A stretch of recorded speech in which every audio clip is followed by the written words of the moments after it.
Moscow, February 1937. Nikolai Ivanovich Bukharin left his apartment in the Kremlin knowing he might not return. He knew it the way men know things who have spent years inside a system, and who understand too well how it functions when it decides to destroy someone. He knew it because in the preceding days he had received signals that no veteran of the party could interpret any other way. The gazes that shifted when he entered a room, the conversations that stopped, the silence his former comrades placed between themselves and him, with the urgency of people pulling back from something dangerous. Before leaving, he called his wife, Anna Larina. She was 23 years old, with a child of a few months in her arms, and he dictated a letter to her. He did not write it down, because he knew any paper would be confiscated. He dictated it for her to memorize.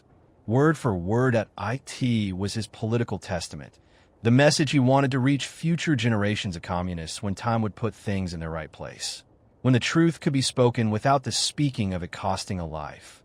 Anna Larina memorized those words. When they arrested her and sent her to the Gulag, when she spent 20 years in the camps, not knowing whether her son was alive, during all those nights when cold, hunger, and exhaustion could have carried the words into oblivion, she repeated them in silence, like a prayer, so as not to lose them. She did not lose them in 1961. When circumstances allowed, she was finally able to deliver that testament to the party authorities. It was not published in the Soviet Union until 1988, 50 years after Bukharin dictated it, in the final days of the Gorbachev government, when the system that had destroyed him was already in the last stretch of its own dissolution. But that is the ending. To understand why this man ended his days dictating his final words to his wife before walking to a meeting from which he would not return, you need to start at the beginning. The beginning of Nikolai Bukharin's story is the story of a Moscow boy who became the most brilliant thinker of the Russian Revolution. The man Lenin called the favorite of the entire party. A man who chose to trust the wrong person at the most dangerous moment of his life. Nikolai Ivanovich Bukharin was born on October 9th, 1888, in Moscow, into a family of teachers. His father was a school inspector, his mother a governess. It was a family of the lower middle Russian intelligentsia, the kind that valued books and ideas, and raised children with the curiosity and education needed for those ideas to carry them places the parents had never imagined. Young Nikolai was brilliant in a way his teachers noticed, with a mixture of admiration and mild discomfort that children who were too intelligent produce in the adults around them. He read everything that came to hand, asked questions beyond what the school curriculum contemplated, and demonstrated from an early age that capacity for synthesis that distinguishes genuine thinkers from the merely erudite. It was not only that he learned quickly, it was that he understood the connections between ideas others perceived as separate. In 1906, at 17 years old, he joined the Russian Social Democratic Labor Party, Lenin's Bolshevik faction. It was the year after the 1905 revolution, the moment when the defeat of that first revolutionary attempt had radicalized an entire generation of young Russians who had glimpsed the possibility of change and had seen those possibilities crushed by Tsar's power. Bukharin entered the revolutionary movement with the intellectual energy of a man who does not merely want to change the world, but wants to understand exactly why it must be changed and how the changing must be done. He studied economics. He read Marx with a depth few of his contemporaries in the movement could match, and he began producing theoretical analyses that circulated among Bolshevik circles with the authority of texts that articulate what many feel, but that no one has yet managed to say clearly. In 1909, the Tsarist regime began tightening its grip on party activists. Bukharin was arrested and spent several months in preventive detention. He was released and deported to Arkhangelsk in 1911. He escaped to Western Europe, where he would spend the next 6 years in the exile he shared with most Bolshevik leaders of his generation. That period of exile was decisive for his intellectual formation. He traveled through Germany, Austria, Switzerland, the centers of international socialist thought. He learned German, English, and several other languages with the ease of a natural polyglot. He read the Austrian and German economists with the attention of a critic who needs to understand the arguments he wants to refute, and he met Lenin in Krakow in 1912. the encounter that would establish the most productive and most complicated intellectual relationship of his life. Lenin recognized immediately the caliber of the young economist before him. Bukharin was exactly the kind of intellectual the Bolshevik movement needed. Young, brilliant, capable of producing rigorous analyses without sacrificing accessibility. Enthusiastic in the way of someone who genuinely believes the ideas he defends. They began working together on party publications. But the relationship with Lenin was not one of simple deference. Bukharin had his own opinions and expressed them with a directness that sometimes clashed with Lenin's positions. The two men had theoretical debates of considerable intensity on questions of political economy and the theory of the state. Debates in which neither yielded easily, and in which the quality of the argument mattered more than the position of the man making it. It was the kind of relationship Lenin cultivated with the best of his generation. Intellectual demand as a form of respect. In October 1916, Bukharin arrived in New York, where he spent several months working as editor of the Bolshevik newspaper Novy Mir, The New World, in the city that housed the largest community of Russian immigrants and Eastern European immigrants. It was in that city, in those months, that he met Leon Trotsky, also in New York exile. The two men would share pages and debates in that small editorial office before the revolution called them back to Russia. When the February Revolution of 1917 broke out and the Tsarist regime fell, Bukharin returned to Moscow immediately. In August of that year, he was elected to the party Central Committee. When the Bolsheviks seized power in October, Bukharin was 29 years old, and already one of the party leaders with the greatest intellectual weight and the greatest recognition among his comrades. He became editor of Pravda, the official Bolshevik party newspaper. It was the most important journalistic post of the revolution. The man who decided what ideological line was presented as correct, what debates were legitimate and how they should be framed, and how different figures of the movement were presented to the party's readers. It was a power that in the Soviet system had consequences going far beyond journalism. And from that post, Bukharin took the first of the positions that would define him in the years ahead, in 1918, when Lenin negotiated and signed the Brest-Litovsk Treaty with Germany, withdrawing Russia from the First World War. Bukharin led the faction of left communists who opposed that treaty with an intensity that led to a temporary break with Lenin. His position was not irrational within the revolutionary logic of that moment. He argued that signing a separate peace with Germany was betraying the perspective of world revolution, that Soviet Russia should transform the imperialist war into a revolutionary civil war that would spread revolution across Europe, that ceding enormous territories to the German Empire, as the treaty demanded, was sinking the prospects of international socialism before they had time to materialize. Lenin disagreed with a firmness that admitted no negotiation. Without an armistice, the new Soviet state would not survive. The Russian army was demoralized and shattered. The masses wanted peace. World revolution, however desirable, was not around the corner. And the Soviet state needed time to consolidate. Lenin's position prevailed. And Bukharin, who had fought that decision with every energy he had, accepted it when it became clear that Lenin was right. It was the gesture of a man who can distinguish between his own opinion and reality, when reality demonstrates itself clearly enough. The relationship with Lenin was fully restored, and when Lenin wrote his so-called political testament at the end of his life, in 1922 and 1923, he included Bukharin in words that no other party leader received in comparable terms. Lenin described Bukharin as the most valuable and greatest theorist of the party, and added that he was also rightly considered the favorite of the entire party, that it was the highest recognition the founder of the revolution could give to a potential successor.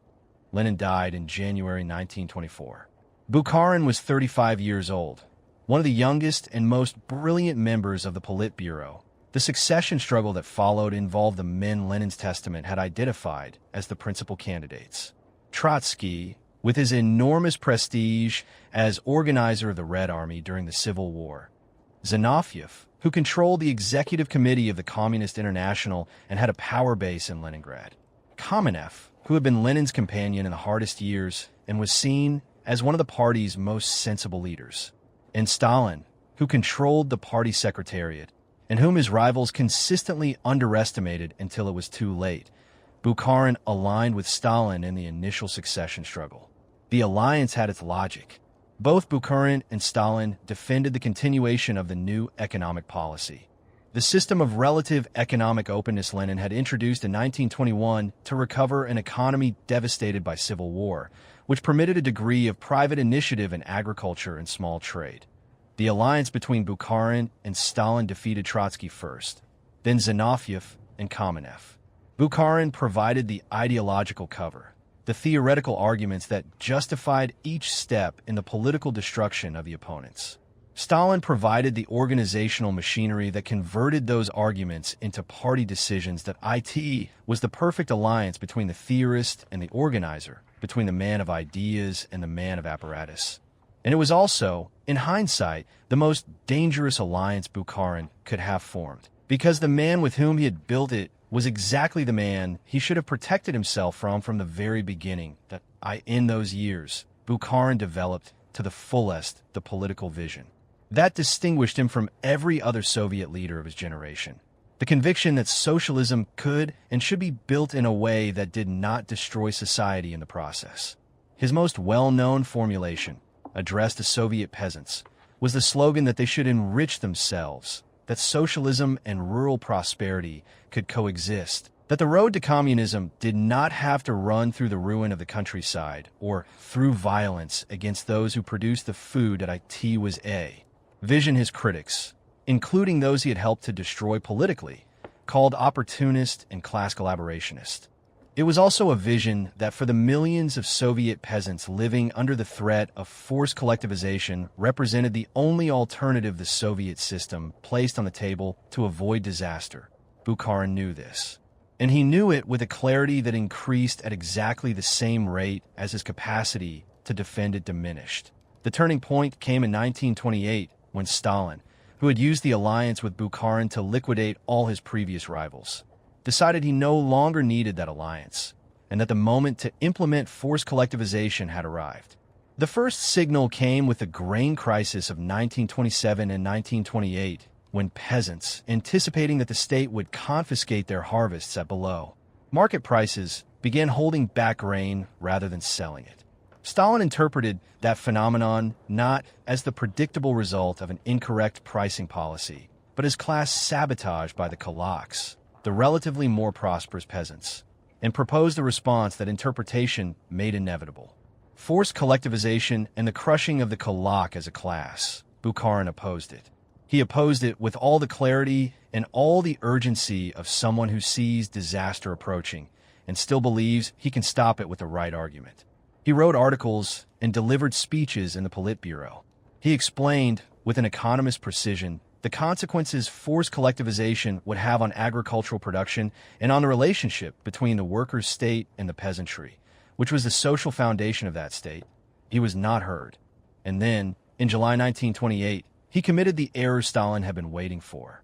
He met secretly with Kamenev, one of the men Bukharin and Stalin had politically destroyed together years earlier, to discuss the situation. The meeting was a desperate attempt to build a political coalition that could contain Stalin. Bukharin confided to Kamenev his private assessment of what was happening. That Stalin was a Genghis Khan who would use violence without limits. That the differences between them were deeper than the differences Bukharin had had with previous oppositions. That Stalin believed revenge was the sweetest pleasure in life. The content of that conversation reached Stalin almost immediately. Kamenev had his own calculations of political survival and had taken notes. Those notes circulated. Stalin read them. It was exactly what he needed to transform a political debate into a personal accusation. Bukharin was not simply wrong about agricultural policy. He was conspiring with enemies of the party, with men the party had already condemned, in an attempt to reverse the party's decisions. He was a factionalist, a right-wing deviationist, a man using Marxist rhetoric to defend the interests of the proletariat's enemies. The political machinery Bukharin and Stalin had built together to destroy Trotsky, Zinoviev, and Kamenev began moving now in the direction of Bukharin, with the same impersonal efficiency of well-greased mechanisms. In 1929, Bukharin was removed from every important post. He lost the editorship of Pravda. He lost the presidency of the Executive Committee of the Communist International. He was expelled from the Politburo in November. Each post he lost corresponded to a session of the Central Committee or the Politburo, in which he was subjected to the ritual of self-criticism the Soviet system of those years demanded of those who fell from grace. Bukharin's self-criticisms were different from those of other leaders who passed through that same ritual. They did not carry the emptiness of pure capitulation. They were texts in which Bukharin admitted his errors with the precision of a man being forced to sign something he does not fully believe, marking the limits of that admission with the subtlety of someone who knows total falsity would produce its own problems. It was the writing of a man who had not yet entirely abandoned hope that reason might be recovered. Stalin let him live. He let him live the way the Stalinist system let those it had defeated but not yet decided to eliminate go on living. A gradual degradation that was also a permanent test. In 1934, Bukharin was named editor of Izvestia, the official government newspaper. It was a post of some public visibility, but not one of power. It was the bone the system threw to those who had capitulated to demonstrate that the capitulation had been accepted.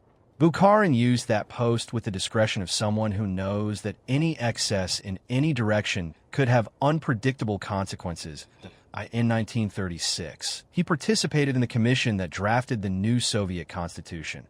The document Stalin would present to the world as proof that the Soviet Union had built the most democratic political system on earth. At exactly the moment when the Great Terror that would make it a dead letter from the first day was already beginning. It was the paradox that defined Bukharin's situation in those years. Participating in the construction of a building he knew was a facade, with the hope perhaps that the building could one day become something more than that. 1936 was also the year the Moscow trials began. Zinoviev and Kamenev, the men with whom Bukharin had had the fatal conversation in 1928, were the first to appear in those proceedings. They confessed everything asked of them and were executed in August 1936. Bukharin read the transcripts of those trials with a mixture of horror and awareness of what they meant for him that any man in his position would have felt. The men declaring in those trials, making confessions that no external observer with access to the facts could take seriously, were men he had known for decades. He understood exactly what kinds of pressure could produce those confessions. In the months following the first trial, Bukharin's name began appearing in the confessions of other defendants as a participant in the conspiracy those proceedings claimed to reveal. It was the system working methodically. Each confession names new names.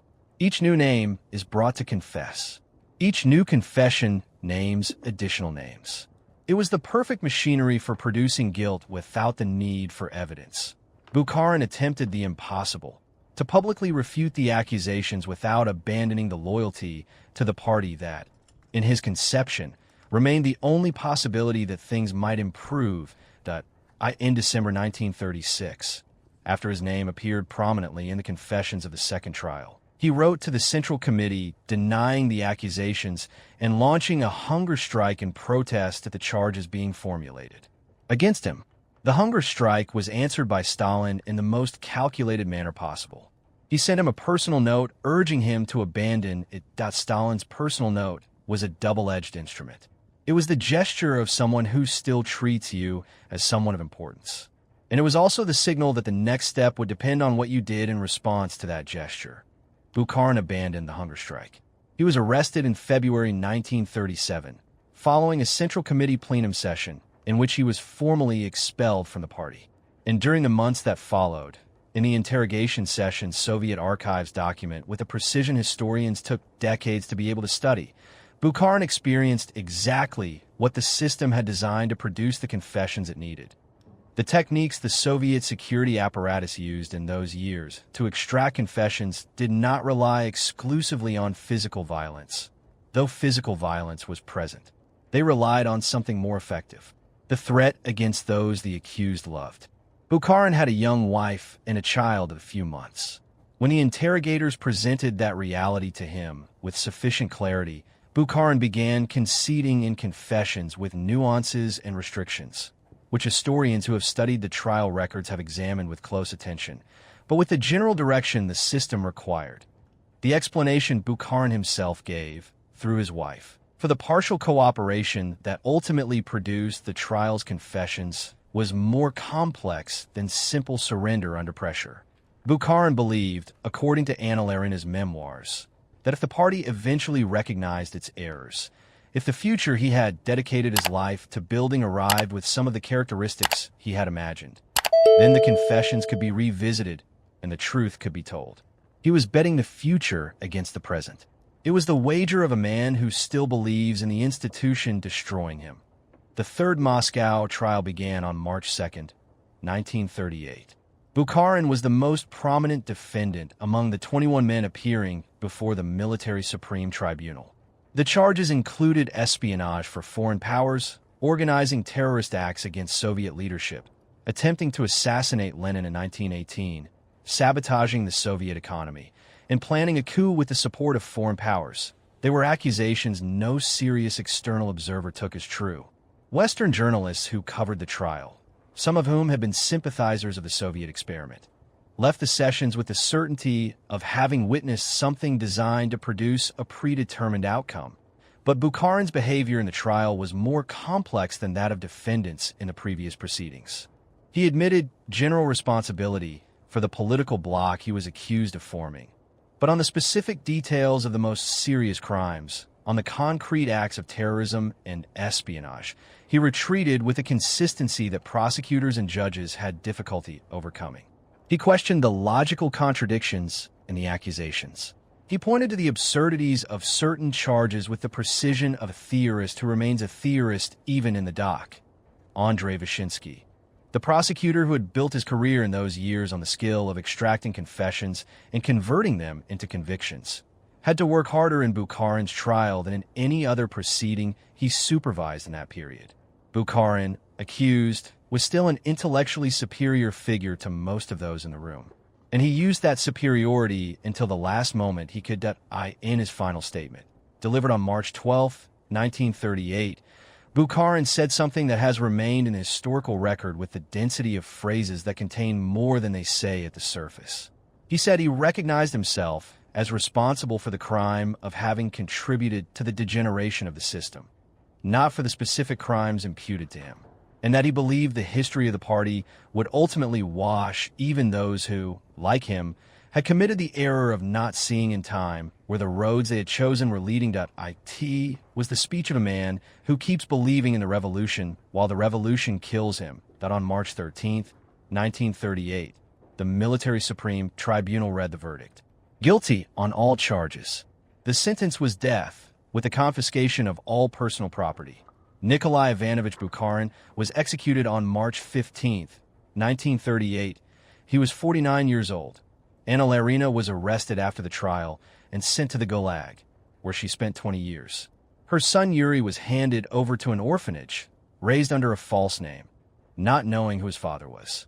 Anna Larina left the Gulag after Stalin's death and spent the rest of her life fulfilling the oath she had made to her husband, fighting for his rehabilitation.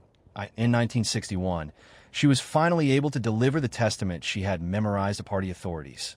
The text said, among other things, that whoever read it should know that in the process of the party's internal struggle, in the heat of battle, men sometimes committed errors that only time could correct, and that the history of the party had the capacity to cleanse even its darkest pages, if given enough time, and if the men who came after had the honesty to look at those pages without fear.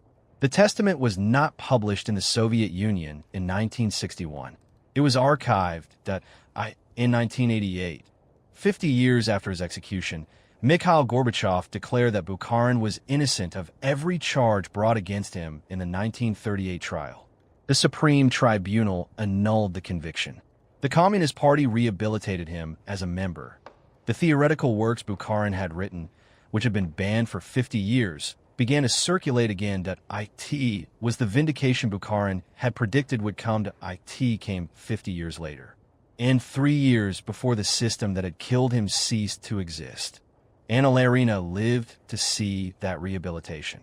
She died on February 24, 1996, at 82 years old, having fulfilled to the very end the oath she had made to her husband in the Kremlin apartment on the morning he left for the meeting from which he would not return.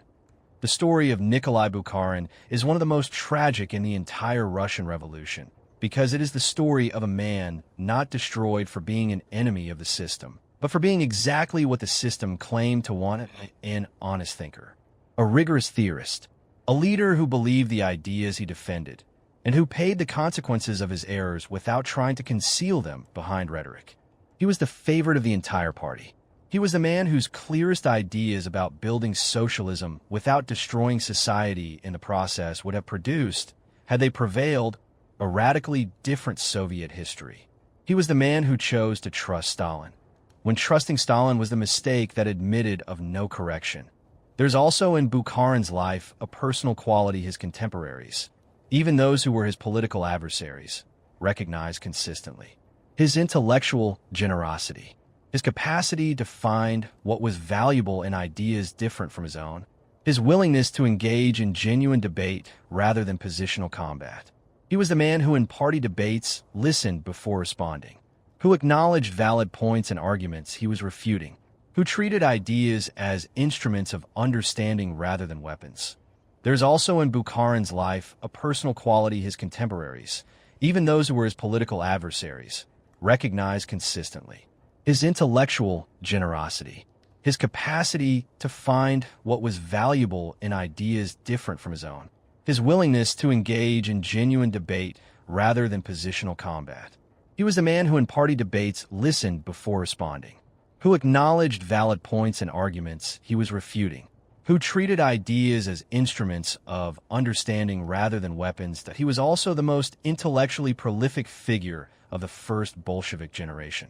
He wrote books of economic theory taught in universities around the world, articles of political analysis used as references by specialists of the Communist International, texts of popular explanation that made Marxist ideas accessible to readers without academic training. He was an intellectual in the fullest sense of the term, someone whose life was organized around the production and transmission of ideas. That quality made him dangerous to Stalin in a way other political rivals were not. Those with institutional power bases could be destroyed by occupying those bases with different people. But Bukharin's ideas lived in the texts he had written, in the minds of those who had read them, in the tradition of Marxist thought that could not simply be confiscated and filed in an archive. Stalin resolved that problem in the only way available to him, by physically eliminating Bukharin and banning his texts for decades. It was the simplest solution and the most conclusive, and it worked for exactly as long as the system that applied it took to collapse. There's a phrase among the historians who study that period that summarizes what Bukharin's story represents in the context of the 20th century. That Bukharin was the road communism did not take. Not because his road was perfectly correct in every detail, but because it represented the possibility that the ideas which had mobilized millions of people in the first half of the 20th century might have materialized in a way that did not require terror as a permanent instrument of government. The man who was one step from inheriting the Soviet Union was executed on March 15, 1938. He was 49 years old. 50 years later, he was declared innocent of every charge.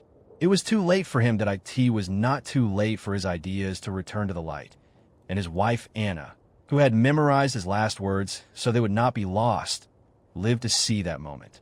She kept her promise. She kept the words in memory when there was no other place to keep them, and the future to which he had entrusted those words received them at last, with the imperfect precision with which history always gives back what power believed it had destroyed forever. This is the story that Soviet official history buried under 50 years of the word traitor, printed next to a name that the same system, 50 years later, would declare innocent.